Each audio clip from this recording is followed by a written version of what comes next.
give me like a quick summary of this book. All right, so I would say, so there are 3 jiu-jitsu books. Yes. The first 2 my masteries in this one.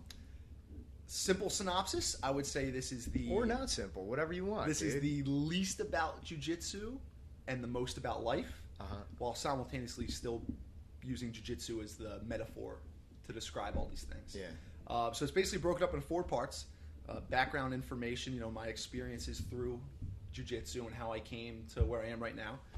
And then tactics, just general paradigm shifts to navigate jiu-jitsu in life. And then I talk about the specifics of jiu-jitsu, like actual skill development.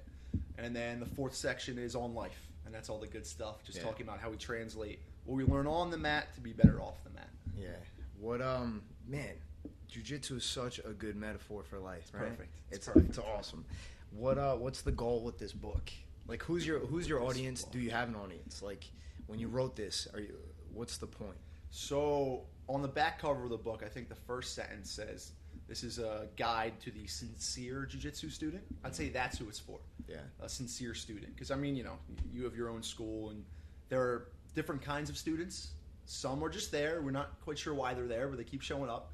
And then there are others who, for whatever reason, are sincere in their practice, and they're striving towards something.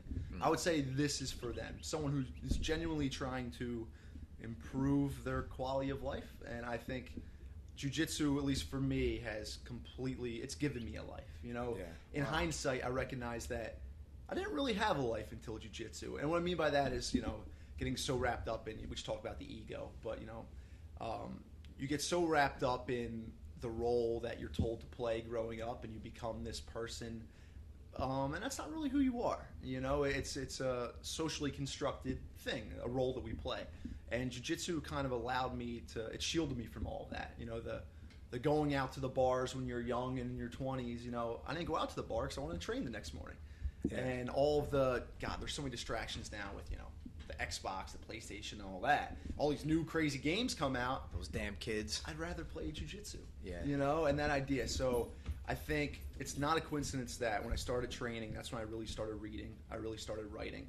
Because I really think, and I talk about it in the book, that it opened up a part of my mind that traditional education had closed. Yeah. Because traditional education's a funneling for the most part. You know, like we know some amazing teachers, but in general, the system is this limiting thing, at least from my perspective, from my experiences in school. And then all of a sudden when I got out of college, I felt like that's when my learning really began, when I got to set the curriculum and I got to pick the books. And I think jiu-jitsu trained my mind to learn that, you know, all jiu-jitsu is problem solving, and I think all life is problem solving. Yeah. And it gave me the tools to, okay, how do I pass someone's guard? Now how can I translate that to how can I survive culture? You know, how can I work as few hours a week as possible to do things I want to do? And even whether it's, you know, relationships or nutrition or health, everything is a problem. And problem's a bad word, but it's a problem that can be solved. Yeah.